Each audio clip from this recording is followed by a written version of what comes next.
Chemical shampoo use করে করে যদি তোমাদের চুলের অবস্থা খুব খারাপ হয়ে গিয়ে থাকে, তাহলে তোমরা একবার এই শ্যাম্পুটা ইউজ করে দেখতে পারো। তো চলো দেখে নেওয়া যাক কীভাবে তৈরি করবে।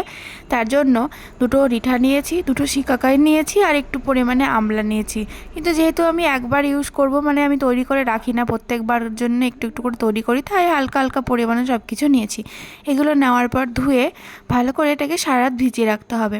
ভিজে যাওয়ার পর এটা যখন সফট হয়ে যাবে, এটার মধ্যে থেকে বীজটা বের করে দিতে হবে, রিঠার বীজটা।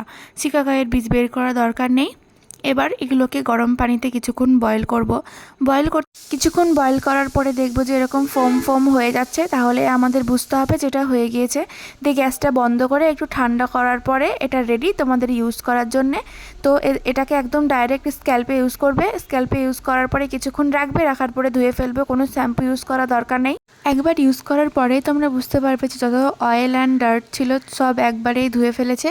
কিন্তু একটা প্রবলেম, যেটা হচ্ছে তোমাদের চুলটাকে এটা একটু ড্রাই করে দেবে, তো মাস্ট কন্ডিশনার ইউজ করতেই হবে।